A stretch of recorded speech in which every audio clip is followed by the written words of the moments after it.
көлдө эле жашагым келет. Жашоо үчүн баардык шарттар бар. Мага эмне жакпаганы отопление жок экен да до сих порчу. Мамлекеттик ипотекалык компания Бишкекте эле куруп атат, Жалал Абадта эле куруп атат депчи. Караколдо да куруп аткан турбайбы? Куруп баштаганда мен мындай деңгээлде болот деп ойлогон эмесмин. Канчалык кымбаттады жер участоктору. Мен айтишник болсом Караколго көчүп кетпекмин, честно. Бир коттеджди 6 жыл сатып жиберишкен. Бир коттеджди 6 жыл сатып жиберишкен. Участок алып аткандар көп алданышат. Азыр көлдөн жер тилкесин же үй алганга сонун учур. Саламатсыздарбы достор. Бүгүн сиздер менен бизде жаңы чыгарылыш ОСК Кыргызстан YouTube каналына мен жаңы бир адамды чакырдым. Бул адам Бишкектеги кыймылсыз мүлктү эмес, Ысык көлдү жакшы билет. Ал жакта кандай бүгүнкү күндө курулуш кетип атат, баалар канчадан болуп атат, ошол жактан кантип коттедж сатып алсам болот деген суроолорду беребиз дагы. Анан сиздер менен тааныштырып кетсем, бул Дина. Өзүңүз боюнча мындай канча жылдан бери иштеп жатасыз? Өзүңүз боюнча айтып кетсеңиз. Саламатсыздарбы? Менин атым Дина Тур. Кыймылсыз мүлк тармагында 2019 жылдын аягынан иштеп жатам. Көлдө ошол 2020 жылдан бери ушул күнгө чейин эмгектенип келебиз. Бир эле көл эмес, Бишкекте жашайбыз, Бишкекте иштейбиз, бирок көлгө байма-бай каттап турабыз. Ошол жерде жумуштарды жүргүзүп келебиз. Бүгүнкү күндө кыймылсыз мүлк адистери көп да. Бишкекте толтура болуп кетти. Ар бир кардарга мындай башкача мындай отношение жасайт экенсиз да, башынан аягына чейинчи. Көлгө деле үй алам деп калса, көлгө эртең менен туруп кетип каласыңар.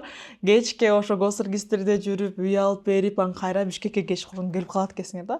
Ошол вот көл боюнча бүгүнкү күндө бизде маалымат аз болуп аткандыктан, мындай көл боюнча канчалык бүгүнкү күндө көлдөн үй сатып алуу арзандап кетпейби эртең? Мурун баягы сезондо истегенди билүүчү эмеспи? 3 ай эле анан болду, ал коттедж жөн эле кышы менен турат, эчтемке деле болбойт депчи. Азыр ошол нерсе кандай болуп өзгөрүп калды? Негизи бизде орусча айтканда стереотип калган да. Көлдө 3 ай жай болот, анан үйлөр жабылат, болду кайра Бишкекке келмей депчи. Бирок чындыгында азыркы учурда баягы туризм тармагы өнүп жаткандыктан, инвесторлор байма-бай келип жаткандыктан өзүңөр көрүп атасыңар, Ысык көл областы аябай мындай күчтүү темп менен өнүгүп жатат. Туризм тармагы сырттан келген биздин коноктор, Казакстан, Өзбекстан, Россия, СНГ мамлекеттеринен келгендер аябай көп.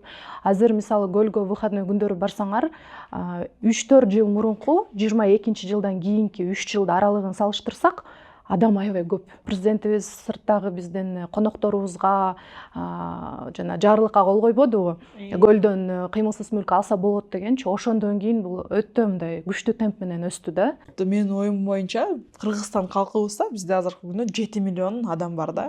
7 миллион адамдын баардыгы эле мындай Баткенден болобу, Жалал Абадтан болобу, көлдө бир коттеджин болсо экен деп элестетишет да. Шаарда үйдүн болсо экен дегендей элечи. Азыр мындай сиз айткандай СНГны карай турган болсок, Өзбекстанда биздикиндей көл жок. Казакстанда андай көл жок. Каспийси деле анчалык деле эмес деп койсок болот, бирок конечно жакшы, бирок көлдөй эмес да. Туркменистан, Тажикстандын мындай бүгүнкү күндөгү олигархтар деп коет, ошолардын көбү бизге жайында көлгө келишет. Жайында эле эмес.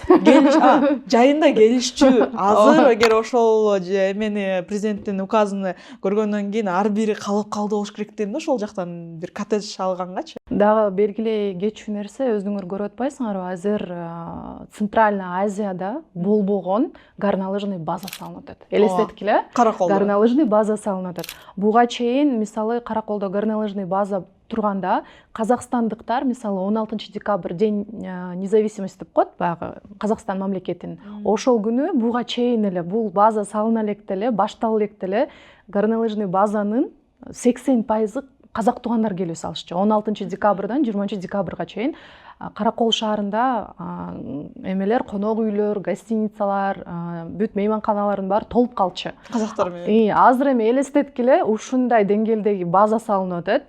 Ошол тоо жанагындай чокулардын баары байланыштырылып атпайбы? Ошонун баары байланышса, тоо этектеги айылдарда кандай туризм тармагы канчалык деңгээлде өсөт?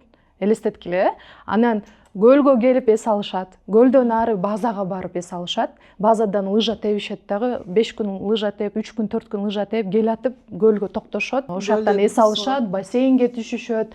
бассейн эмес, мисалы мен кышкысын, жазгысын, күзгүсүн көлгө түшкөндө эле конокторду көргөм да. Анткени Союз учурунан бери Ысык көлдү билесиңер, баардык коңшу мамлекеттер келип бир эле көлгө түшпөстөн ден соолукту чыңдабоо келчү. Мисалы балыкчыга бронх астма менен ооругандар көп келишкен да. Азыр деле ошол эле биздин мамлекетке тиешелүү санаторийлер бар, Голубой Сокуль, Авроралар, кышы жайы киши токтобойт. Анткени баардык коңшу мамлекеттерден келет. Ошол эле биздин туугандарыбыз Баткенден, Оштон, Жалал Абадтан былтыркы статистиканы караганда көп келип башташты. Баардыгы келип атат.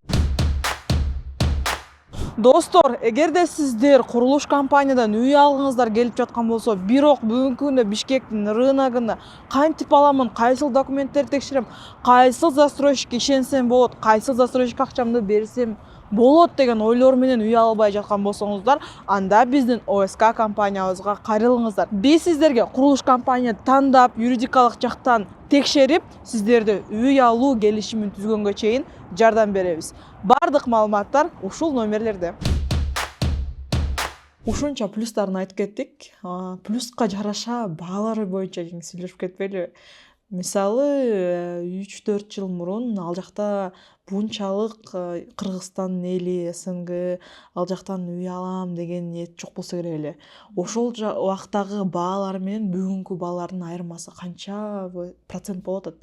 Канчалык кымбаттады жер участоктору көл боюнча, Чолпон Ата шаарынан, Караколдон, ошол боюнча айтып берсең. Азыр Каракол шаарында 4 соток участоктун баасы бир даяр 4 сотукта турган бир эски үй менен бирдей эле болуп калды. Азыр участок издесең, баалары окшош эле болуп калды. 1 соттук участок орточо баасы канча болот атат? Азыркы учурда Караколдо орточо баа 4 сотукка эгер санасак, 4 сотук участокты санасак, $5800 7ге чейин жетип атат. Жакынкы арада ал өсөт. Анткени азыр айткандай эле гаражный база эми салынып баштады. Ал жарымына жеткиче баганча болот, анан ал салынып бүткөндө канча болот? Бул орточо баса центрден, чеке жактан деген баалар барбы? Центрдан, чеке жактан жакынкы арада эле бир участок менен иштештик. 12 сотукка $300,000 сурашчу. Центрда 12 соток. 12 сотукка $300,000. Каракол шаарында. Вау. Анан ал жерге биздин эле Бишкектеги бизнесмендер барып атат. Баня салам, спа салам, жанагындай бильярдный салам. Анткени Караколдо баягы өнүккөн сайын өзүңөр көрүп атасыңар да, жолдордун баары жасалды. Баардыгы сонун, аэропорт турат. Эми ал жерде баягы элге шарттарды түзүп бериш керек. Мисалы Бишкектегидей Караколдо биздикидей жанагындай спалар жок, бильярдный клубтар жок, баягы оюн зоок дегендейчи. Анан азыр дагы Караколго менин угушум боюнча чоң торговый центр салабыз деген бир пландар бар экен. Бишкектегидей эле Аларча сыяктуу же болбосо мурда салынган технопарк бар эле го, балдардын оюн зоок паркы ошондой стилде же болбосо технопарктын эле экинчисин салабыз деген пландары бар экен да. Эгер андай болсо Бишкектеги айтишниктер Караколго эле көчүп кетсе болот экен. Мен айтишник болсом Караколго көчүп кетпекмин, честно. Азыркы күндө ошол участоктор 3-4 жыл мурун ошондо канчадан болчу эле баалары? Мисалы 3-4 жыл мурун эмес, 2 жыл мурундукун айтайын. 2 жыл мурун 4 сотук участокты $15,000–16,000 алса болот эле. 100 эсе көтөрүлүптүр. Бирге бир эле болуп калды да азыр. Бирге бир эле болуп калды. Анан убагында участок 2 жылдын ичинде.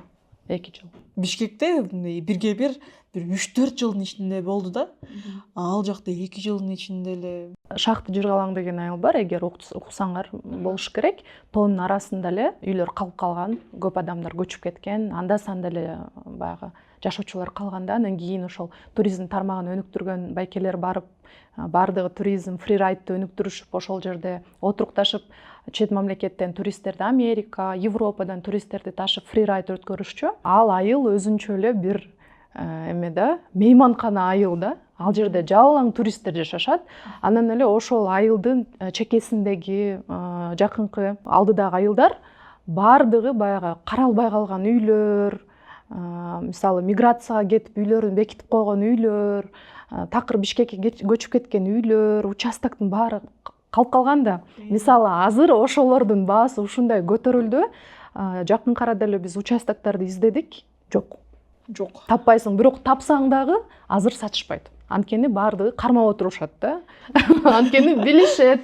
Эртең ачылып калса, бүрсү күнүбү сатса болот. Жана баягы мамлекет тарабынан уюштурулду аукциончу, жана жерлерге, отелдерди курууга, мейманкаларды куруугачы. Ошондо да биздин жарандар өтө мындай активдүү катышып атышат да. Анткени эми биз моюнга алышыбыз керек. Биздин жарандарыбыздын көзү жетти окшойт. Анткени туризм тармагыбыз биздин мамлекетти ушундай бир мыкты деңгээлге чыгарып кетиши мүмкүн. Мүмкүн эмес, чыгарат. Анткени биз Швейцариядан эч нерсебиз кем эмес. Керек болсо Швейцариядан да мыктыбыз. Тоолорубуз, көлүбүз, аба ырайы, мисалы климатыбыз, анан ошол алтыныбыз бар. Алтындан кийинки эле алтыныбыз, бирок алтындан да кымбат ушу биздин Кыргызстаныбыздын жаратылышы, бул биздин эң чоң байлыгыбыз жана бул биздин эң мыкты ресурсубуз. Буну менен биз колдонушубуз керек. Баягы лоббировать этип интерестерди ушул тармакта көп фокус жасап иштешибиз керек. Анан дагы бир айта кетчү нерсе, ушул тармакка баягы кошо сервисибизди алып кетиш керек деп ойлойм. Сервисти көтөрүш керек. Сервиске аз кайтып келебиз. Азыр Чолпон ата боюнча айтайын деп атам. Караколдо сайт атасы 100% 2 жылдын ичинде кымбаттады деп. Көлчү көл. Азыр бүгүнкү күнү Мен деген курулуш компанияларынын баардыгы эле көлдү куруп жатат. Чоң резорттор, 5 жылдыздуу отелдер түшүп атат. Ошолор боюнча бүгүнкү күндө коттедждерди канчадан болуп калды баалары, квадрат метрлери канчадан болуп атат көлдө, ошол боюнча айтып берсеңиз. Курулуш компаниялары авангард көлгө барып курат деген мен мурда бирөө айтса ишенбейт элем. Авангард, Елизавета, имарат компаниялары, эң мыкты компаниялар укмуш куруп атышат. Тамчы аэропорттун маңдайында бир укмуш күнү түнү курулуш иштери жүрүп жатат. Мен барып жакында эле таанышканмын. Материалдары, баягы планировкалары, мисалы 5 жылдыздуу отель курганга жараша ошо мировой эмеге да дал келиш керек да. Суроо талапка да дал келиш керек да. Бардыгы сонун. Анан дагы бир нерсе айта кетем, ошо курулуш министрлиги өтө кылдаттык менен аябай мындай бир эме кылып атышат, контроль жасап атышат. Ошо биз барып кеткенден кийин эле контроль кылып келип текшерип жүрүштү. Чындыгында сонун суроо талапка ээ мейманканалар, 5 жылдыздуу шаарчалар курулуп атат. Анан баасын эгер тактап кетсек, мындай да биздечи орточо метр квадраты ошол коттедж домдордо канча? Орточо баасын айтсак, орточо баасы $1,5 миң. $1,5 чарчы метр. $1,5 миң. Бишкекте жилой домдор, мен да центрден магистрален алам десең 1,5 миң болот. Ал жакта ошол эле резорттор, 5 жылдыздуу шаарчаларда ошондой баа болуп атат. Азыркы учурда ошол Тамчы айылында салынып аткан резортторго токтоло кетсек, акыркы жолу ошол биздин кардарлар алышты. $2,000 алышты. Метр квадрат. Бул салынып аткан, жанагы курулуп аткан, котловандан деп коелу. Котлован эле учурда мисалы ошол жакта $2,000 алып атышат. Кандайдыр бир жеңилдиктери бар, скидкалары бар болушу мүмкүн, бирок ошондой эле баага көлдөн даяр ремонту менен, даяр кирип жашаганга коттедждерди тапса болот. White box менен берип атышат же ремонттон под ключ кылып беришет ошондо ал жакта? Ар кандай. White box менен бергендери бар, под ключ менен бергендери бар. Мисалы азыр аябай жанагындай управляющий компаниясы болот, под ключ болот, ремонту менен болот, сиз только келип эс аласыз, анан кышы жай биз карайбыз дегендер компаниялар куруп атышпайбы? Алардыкы мисалы баалары деле ошо $2,000 жакындап калды. Курулуш компаниялар бар, көбүнчө курулуш компаниялар жаңыдан котлован казып салып аткандар $1,000 сурап атышат. Котлован учурунан.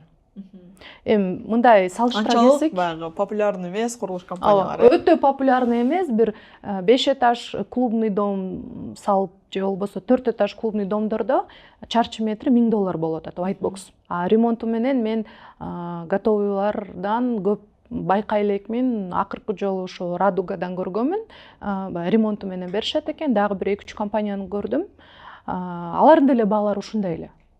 Анан бизде баягы ойлошот да, көлдөн алса эле арзан болот. Анан мисалы көлдөн Чолпон Ата, Бостери, Чоң Сорой баягы курортный зонадагы айылдардын баарында эле мисалы участок алсам же болбосо квартира алсам же болбосо коттедж алсам баарынын баасы бирдей болот депчи. Негизи ал андай эмес. Анткени ошол эле Чоң Сорой менен ошол эле Тамчы, Чоң Соройдун мисалы Байет айылы менен же болбосо Далинка менен Тамчыны биз салыштыра албайбыз. Анткени Тамчыда ал жерде баягы инфраструктурасы чечип коет. Трассанын жанында, көлгө жакын, аэропорт маңдайда. Анан ал жерде дагы узакка барыштын кереги жок. Ошол нерсе чечет да. А мисалы ошондой эле качестводо, ошондой эле баягы квадратурада салынган Далинкада же болбосо Комсомолдо же болбосо Бактуу Дөлөнөтү, хутор деп коебуз. Ошол жакта салынган коттедж тигинден кичине кыйла арзаныраак болот. Анткени инфраструктура чечип коет. Баягы эртеңки күнү жарым жылда, 1 жылда кандай дагы шарттар түзүлөт, биз билебиз да, каякта эмне салынат, кандай пландар болуп атат. Ошондуктан баягы биздин туугандарга кеңеш, баягы көлдөн барып эле ар каалаган айылман барып туруп эле мынча $1000 алып алам десеңиз жаңылышасыз. Анткени ал жакта анализ кылыш керек. Арзаны, мисалы, ошол эле курортный зонадан арзан баада сонун үй алса болот. Же болбосо билбестик менен барып туруп эле ошонун жанынан эле 2 эсе кымбат алып алса болот. Ошондуктан анализ издеш керек да бул жерде. Каракол боюнча айтып калдыңыз, горнолыжный база боюнча. Анан мен сиздин Instagram аккаунттарыңызда гиктин үйлөрүн көрүп калдым. Ал жакта курулуп жаткан. Ошол боюнча айтып берсеңиз, мен ойлогом, мамлекеттик ипотекалык компания Бишкекте эле куруп атат, Жалал Абадта эле куруп атат депчи. Караколдо да куруп аткан турбайбы? Мамлекеттик ипотекалык компания эми ачык эле айталы, баарыбыз эле көрүп атабыз, кандай деңгээлде куруп атышат. Мисалы, мен 100 уктайсам, түшүмө кирбейт эле, баягы недвижимость тармакта иштеп жүргөндүктөн, баягы курулуш компаниялары менен иштеп жүргөндүктөн, квадрат метрдин баасын көрүп жүргөндүктөн, элдер кандай мээнет менен үй алып жүргөндөрүн көрөбүз да, билебиз жакшы. Анан мамлекеттик ипотекалык компания баягы башында булар 4%, 8% менен даяр үйлөрдү таап, анан сатып алышчу эмес беле. Андан кийин өзүлөрү куруп баштады. Куруп баштаганда мен мындай деңгээлде болот деп ойлогон эмесмин. Өзүм ошо ачылышына бардым, Каракол шаарына. Сонун болду, мыктуу болду. 450 үй бүлөдөн тышкары батир берилди. Жакын арада эле военнослужащий биздин туугандарыбызга дагы батирлер берилди. Ошол жерден Караколдон. Бишкектеги үйлөрдөн эч айырмасы жок. Эң негизгиси, элестетсеңер, эч качан ушундай бат бир мындай кыска мөөнөттө үйлүү болуп калам деген адамдар баардыгы баягы ушундай эменде болушту. Сүйүнүч, көз жаш. Анткени көпчүлүгү мугалимдер. Мен ушул жерден баса белгилеп кетейин, Караколдо мен байкаганым боюнча көп мугалимдерге берилди, врачтарга берилди, биздин дарыгерлерге берилди. Анан жана мүмкүнчүлүктөрү чектелген балдары барлар апаларга берилди, жалгыз бой энелерге берилди. Ошонсу сонун сүйүндүрөт да. Анан дагы деле куруп атышат. Мисалы, ким көлдөн үй алам десе, сонун мүмкүнчүлүк, анткени булар дагы эле куруп атышат, дагы блоктору иш үстүндө. Сиз азыр айтып атасыз, Караколдо гиктен үй курулду, горнолыжный база.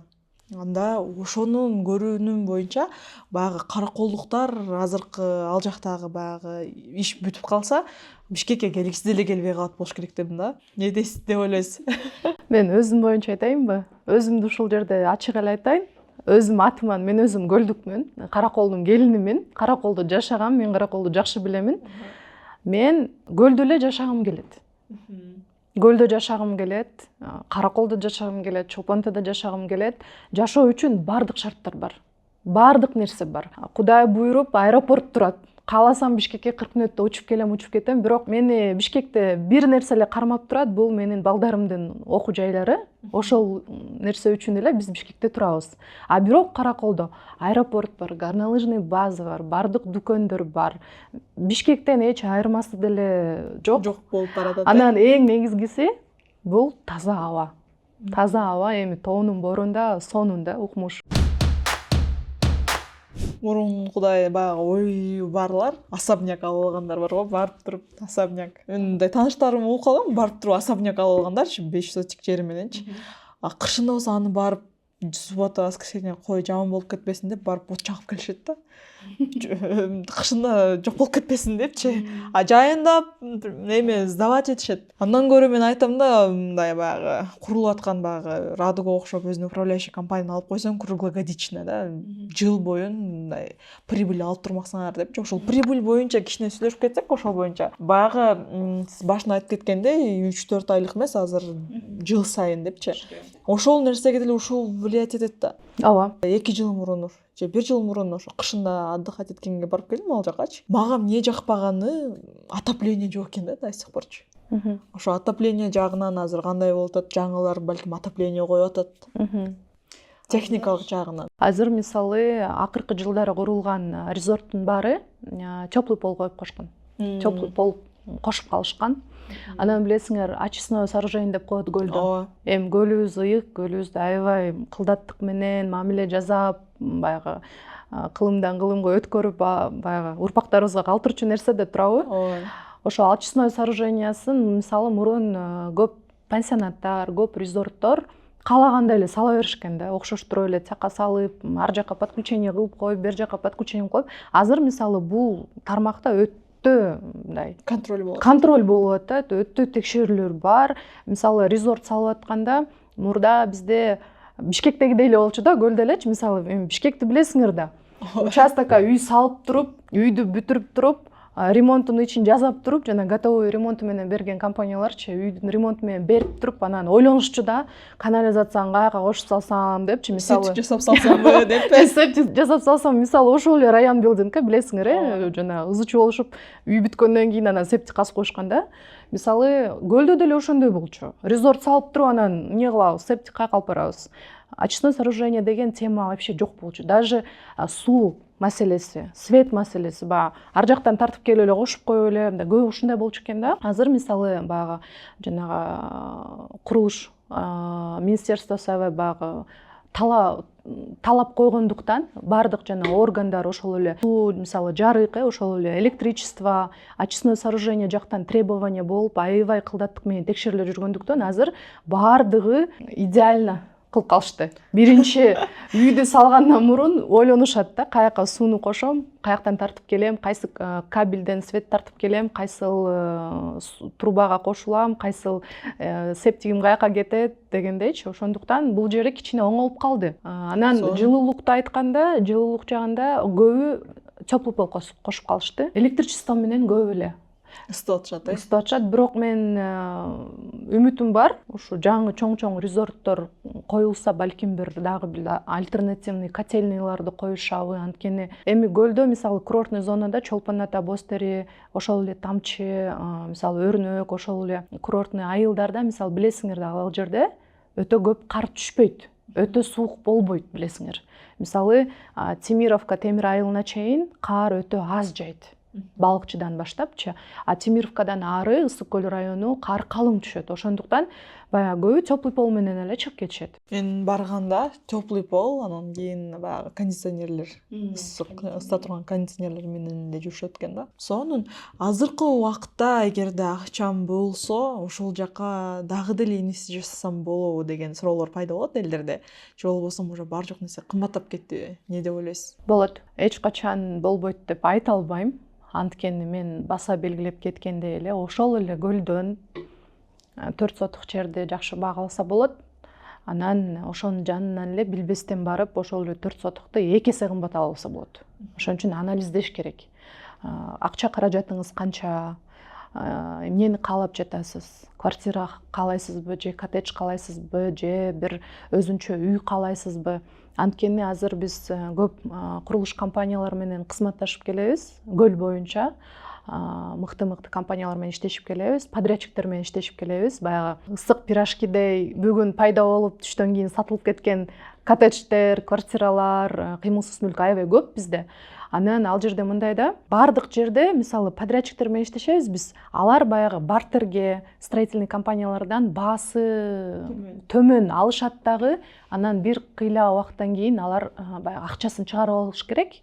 бизге кайрылышат, биз болсо аларды сатууга чыгарабыз. Сатканда сөзсүз компания сатып аткан баа менен биздин баабыз ар кандай башкача. Биздики арзаныраак болот дагы, компанияныкы кымбат болот.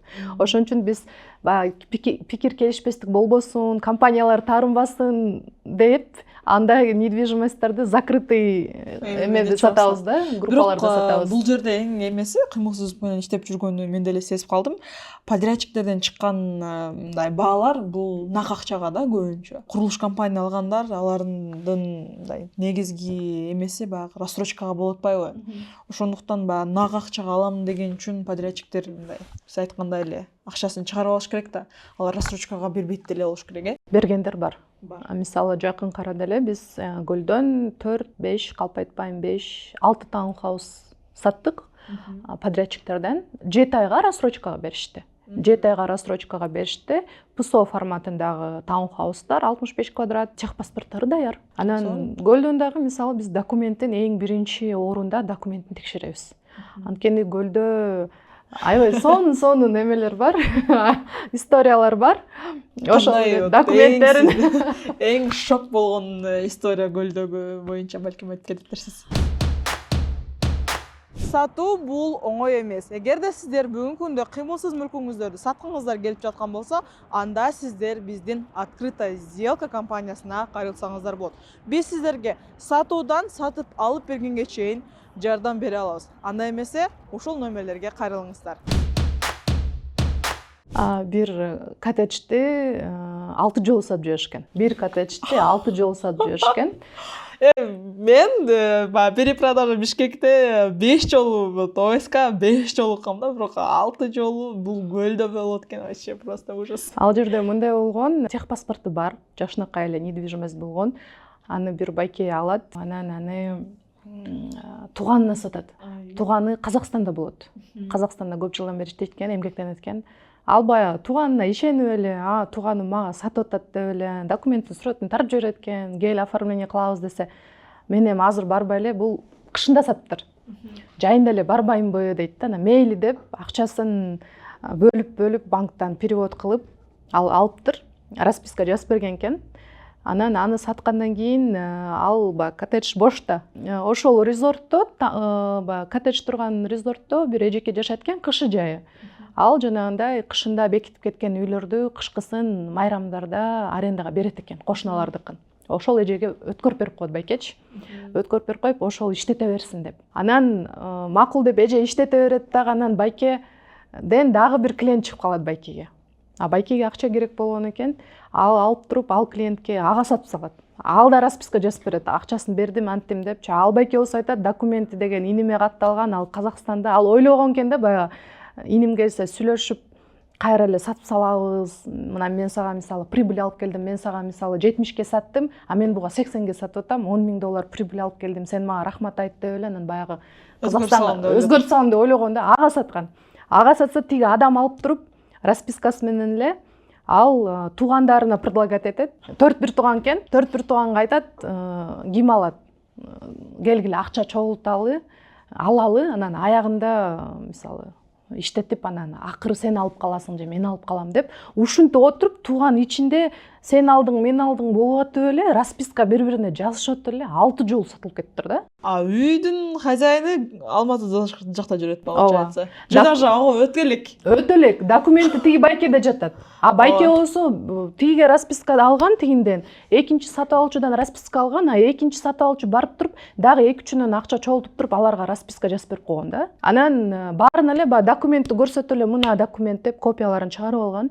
Анан бизде мындай да, баары документти көрсө эле ишене беришет да.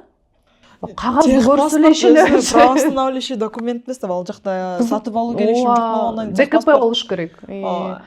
Биздикилер бул биздин кыргыз каныбызга сиңип калган деп ойлойм да. Жакынкы тууганың айтып атса эле, ишенип эле, мен бул алдабайт, мен тууганым да депчи. Анан ошентип отуруп, анан Казакстандан тиги байке жайында келет. Келсе ал жерде такыр башка адамдар жашайт. тиги кана менин үйүм документти десе, тигилер биз сатып алдык деп чыгат. Кимден сатып алдың? Мен тигинден сатып алдым. Ал адамга барса, ал айтат, мен тиги байкеден сатып алгам деп. Тиги байкеге барса, байке айтат, мен деген сага прибыль алып келейин дегем деп, акыры баягы ушундай бир неме болуп кеткен да. Аралаш болуп кеткен, бирок мага эмнеси сүйүндүрдү, эч кандай ызычусу жок, эч кандай соту жок, эч кандай бир чоң мушташы жок. Байке мага кайрылды, Казакстанда байке. Жана ушундай ситуация болуп атат, кандай кылабыз, кандай чечебиз деп ошол жерден отуруп баардыгы ким канча акча чыгарган, ким кандай кимге берген, ошол расписканын баары чогултулуп, береселердин баары бири-бирине акча берип, неустойкасын төлөп туруп анан чачырап кетишкен да. Бирок мен үчүн бул аябай бир таң калуучу нерсе болду да. Аябай мындай сабырдуу, өткөрбөй туруп эле сатып жиберип, сата беришкен да бири-бирине. Туугандарга акчалуу болсо эле сен анткени бирөөсүнө акча керек болгон, анан сата албайсыңбы, мен сага сатам, мага монча акча бер деп. Мисалы, беркилерге саткандарга арасында рассрочкага саткандар бар экен. $30,000 берип коюп, $20,000 берип коюп, анан калганын кийин расчет кылып алабыз депчи. Башында сатып баштаган байке күлүп айтат, мен деген негизи жакшы болсун эле дегем, мен тиги иниме прибыль алып келейин дегем депчи. Ал мисалы билген жок да, андан сатып алган адам дагы башкаларга сатып беринчи. Ай десе. Документ үйдө жатса, туурабы? Техпаспорт үйдө жатса, сатып алуу келишим үйдө жаткан болсо, ал билбейт да, ал кантип өткөрөт. Бул жерде ошибка берки сатып алып аткандар, расписка менен эле копия документ эле алып эле кете бергендерден көбүрөөк ошибка болду деп ойлойм. Негизи көлдө ушундай, мисалы, силер ОСК, мисалы, Бактияр менен Бишкекти көрсөтүп атасыңарбы? Мисалы, региондорго курортный зона, региондор мисалы жети областтын эң мисалы курортный зонада өнүгүп аткан, строительство мыкты кетип аткан көл болуп атпайбы? Багы курорт болгон үчүнчү, мисалы, ал жерде андай ситуация аябай көп. Участокторду алып, документи жок алып алгандар. Техпаспортун берип коюп, кызыл ките, мисалы, техпаспортун берип, үйлөрдөнчү кызыл китебин бербей койгондор бар. Бизде бир эле кызыл китеп документ деп ойлогон адамдар бар. Кызыл китебин колуна карматып коет, акчасын алат дагы, же договор купли-продажасы жок, же болбосо ошол үйдүн техпаспорту жок. Анан ошол китепти көтөрүп эле жүрөт да. Эчтемкеси жок. Договору жокчу. По сути, иликтеп келгенден кийин документтин баары талап кылынат да. Конечно. Бир эле документация, бир эле документтен турбайт экенин да биз көбүбүз да мындай түшүнө элек экенбиз да азыр делечи. Бишкекте мен ойлопмун, биз ДДУну алып, нотариустан регистрация кылып, госрегистрин каттоону ар бир адам билип калды депчи. Жок. Андай нерсе жок экен. Биз эле баягы орто жерден уккандар эле угуп калыпбыз. Көбү курулуш компанияга барып кол койгон бойдон ошол ДДУсун даже регистрация кылбай эле кетип калгандар толтура экен. Эми биз сиздер менен билебиз да, көп курулуш компаниялар эмне үчүн госрегистрден, мисалы, 20-жылы эсиңизде да, биз иштеп жүргөндө 21-22-жылы үйлөрдү куруп коюп эле, анан свет издеп, канализация издеп жүрүшчү эмес беле? Курулуп атат деп сүйүнчүк го. Андан кийин азыр эми баардыгы жакшы нукка өтүп атат, жакшы болуп атат, баардыгы иликтенип атат, ачыкка чыгып атат. Анысы жакшы да, мисалы, сиздердин да эмгегиңиздер бул жерде чоң да. Анан эсиңиздеби, мисалы, ошол малда 22-21 жылдары курулуш компаниялар предварительный договор менен сатып коюшчу. Госрегистрге барбайбыз деле айтчу го. Госрегистрге барышчу эмес. Эмнеге десең деле, бул биздин мисалы укугубуз деп койчу. Бирок ал квартира, мисалы, ошол эле Батыр канча кишиге сатылат. Эми баарыбыз эле билебиз, курулуш компаниялары аяка барбаган себеби, мисалы, налогдон качышчу көбүлөрү. Налогдорун жашырчу, ачык көрсөтүшчү эмес. Эми азыр андай деле компаниялар толтура, билесиз да. Ошондуктан көлдө деле мисалы бул проблема остро турат. Участок алып аткандар көп алданышат, өтө эле алданып атышат. Анан жана Чолпон ата, Бостерин айтып кетпедимби, ар бир айылда баалар ар кандай. Бири-бирине жакын турган айылдарда ар кандай. Анткени азыр мисалы Чолпон ата, Бостери, ошол эле Тамчы, Чоктал, Чоң Саройду салыштыра келсек, Комсомол айылдары мененчи, курортный эле айылдар, жакын эле жайгашкан, бирок баалары ар кандай. Ошол эле инфраструктурадан көз каранды, трассага жакын алысы, көлгө жакын алысы, ошонун баарына көз каранды болот. Азыр 4 сотыктан 8 сотыкка чейин жер тилкелери көлдө аябай суроо талап өтө көп болуп атат. 8 сотуктан 25 сотукка чейин азыр баалары талап өтө көп эмес, баалары өскөн жок, бирок 4 сотуктан 8 сотукка чейинки участоктор, жер тилкелер 50%га өстү. 50%га өстү. 4 сотук, 8 сотук жерлер. Андан кийин 25 сотукка чейин жөн эле турат, баасы өтө өсө элек. Анан 25 сотуктан мисалы 1 гектарга чейинки жер тилкелери дагы аябай өтө спросто болуп атат. Анан көлдө жер аябай көп толтура дегени менен бир нерсени эске алыш керек. Мамлекеттин жери бар. Мыйзамсыз трансформацияланган жерлер толтура. Ошонун баары чекесинен чыгып атпайбы азыр? Ошондуктан көлдөн участок жер тилкесин алып атканда өтө кылдаттык менен текшерип, карап, кимдеге алынган, кандай трансформациядан өткөн, кимден сатып алынган, ким саткан, кайсы жылдары, ошонун баарын текшерип чыгыш керек.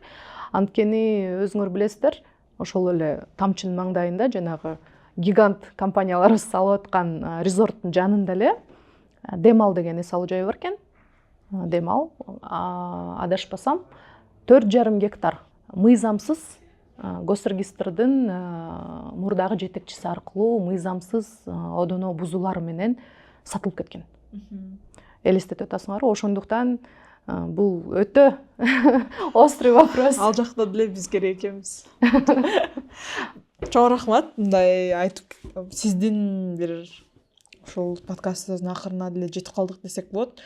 Сиздин бүгүнкү күндөгү ушул көлгө 2-3 жылдык прогнозуңуз кандай? Канчалык баалар өсөт? Канчалык инвестицияга туура келеби? Ошол боюнча айтып кетсеңиз, өзүңүздүн мындай жеке оюңуз. Көлдө турак жай баасы, кыймылсыз мүлк кымбаттайт, түшпөйт.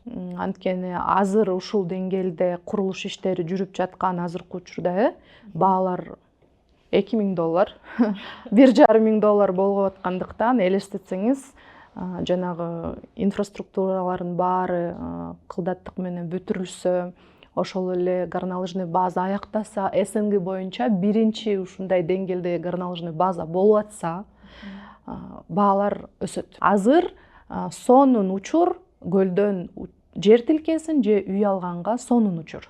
Анткени ошол эле мисалы Тескей тараптагы биздин Южный берег деп коебуз.